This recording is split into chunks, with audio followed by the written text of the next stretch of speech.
Welcome back. If you remember from the previous unit, the prompt is the input to the LLM that will be run through the LLM to become the response or output. This is the instruction that you want the AI to carry out. Every single word in this matters. Prompts are the new specifications for AI systems. So in this lesson, we're going to dip our toes into prompt engineering a little bit, and we're going to see what makes a prompt good. The first thing to have in mind is clear intent. We don't communicate with AI like we do with humans.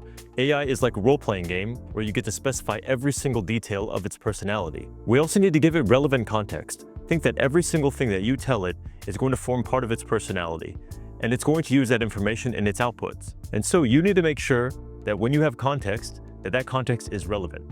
Finally, we need to give it proper constraints. We need to define format, tone, and rules. To do this, the most typical way is using Markdown language or XML tags as a way of separating parts of the prompt. The important thing is to be consistent and clear when you're doing this. Remember, as a rule of thumb, that the more explanation you give it, the less room it has to guess. Now, let's get our hands dirty with a little bit of real prompt engineering. So let's get to prompting. The first thing we're going to do is go up here to the top right and hit Add Project.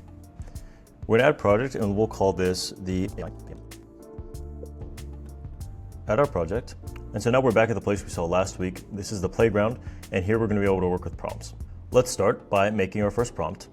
So what I'm going to do is I'm going to go here and I'm going to create a new folder, and we're going to call this folder our whiteboard. And within this folder, we're just going to be playing with basic concepts within prompt engineering. We're going to go here, hover over the folder, and hit new prompt. And we're going to call this new prompt good prompt. Right now we're on what we call our simple editor, which is an editor that's more simple to use for people that don't have background experience with coding. We are actually not going to use the simple editor here. We are going to use the dev editor because we're going to be able to illustrate a little bit better some of the concepts that we're about to learn. So what we're going to do here is switch to dev mode in this corner right here. Now we are brought to the dev editor.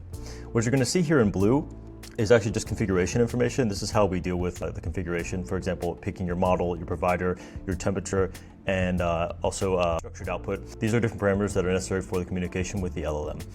We can actually ignore this right now. We're just going to use the boilerplate that we have here. So the first thing we're going to do is actually just create a very simple prompt with one of the examples that we introduced in the theoretical part of this video, which is an email assistant. So let's go here and we're going to write a prompt. This is actually called the system message in this area that we're writing right here. You'll see that if you don't give any tags, and we'll get into what tags are later, this will be a system tag. So this is basically the brain of the LLM right now.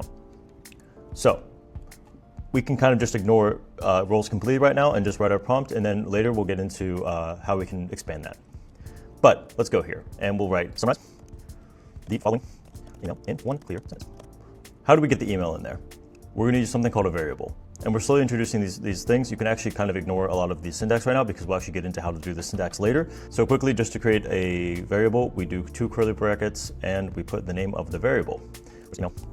What we have now is actually a simple prompt. This would actually work. So all we'd have to do here is preview, and then within preview, we put in a value for email text. So we're just going to put a test value in for this variable. We'll make up a quick email.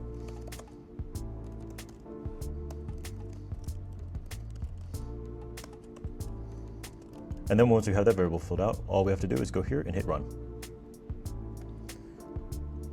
And we can see that it's working fine. So the prompt, which you can actually see here, as system instructions, remember I referred to tags earlier, says summarize the following email in one clear sentence. Email, and then you have the email contents right here. Cool, that's all the AI is seeing. And then it gives me the summarization that John is inquiring with Will about the progress of the bug fixes. So we know our prompt is working. Let's go back here. Now, we're going to see how we can make a small change and how that can completely change how our prompt works. Right now we have summarized the following email in one clear sentence. Let's change it to something more complicated. So now we have summarize this email in one sentence for a customer success manager, focusing on the user's intent and required actions. So the big difference that we've done here is we've given it a context of the domain that it's working in as a customer success manager, and we're focusing on the user's intent and required actions. So we're still going to get a summary of the email, but we're going to get a summary email that is a little bit more adequate to the context that we're working in. And the context is that which we've defined in the prompt. So let's go here and let's hit preview again, and we hit run again. And we can see we have the expanded instructions, And here we have a summarization that is a bit longer. John is checking in with Will on the progress of bug fixes and likely expects an update or status report. So here we have that part that we mentioned about required actions. So we can see that every single word we put in here is going to be taken into account when the output is created. So that's incredibly important to keep in mind. Every single word is going to change that. And you need to be aware of that. And you need to make sure that the words you're putting in there have a purpose. So let's go back to the drawing board. So now that we've seen how you can improve a prompt with a little bit more context, so now we're going to look at another really important concept in prompt engineering, which is the difference between zero-shot prompting and few-shot prompting. Zero-shot prompting is essentially when we're not giving examples of the output that we want. So we're going to paste a prompt in. This prompt is extract the 3 main topics from the following message. And then we have the message indicated by this variable, user message. Now, let's go in here and let's give it a value. So we're going to paste a sample user message here. We have product deadlines are slipping, the team is struggling with communication, and our budget review is coming up soon. Okay, so this is our simple message. We already have the system instructions there. We are going to hit run. So you can see the zero-shot prompt outputted the response in just basic text format. We have a 1, 2, and 3, and we have product deadline slipping, team communication struggles, and upcoming budget review.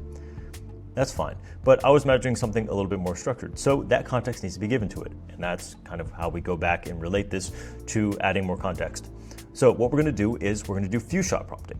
Now, few-shot prompting can be done in a bunch of different ways. This time we're going to do it in the most basic way, which is basically just to use simple text and give it the context of the output that it should produce based on a given input.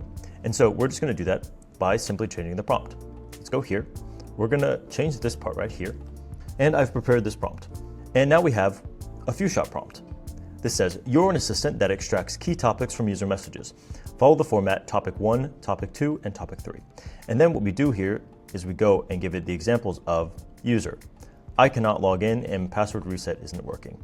And then topics, this is the response, would be login issue, password reset, account access. Let's go here and let's run it. We can see now that with those simple changes and giving it the few shot examples, we've actually have a response that is as a list. So that's a quick example of how we can use few shotting to influence the behavior of our prompt. Now, I hope with this section and with our simple examples that you have a good idea of how small changes make a big impact in your prompt. In the next video, we're going to get into prompting rules, and we're going to see how we can use prompting rules to organize the messages that are sent to the LLMs, and also to see a little bit how LLM calls are happening in the background.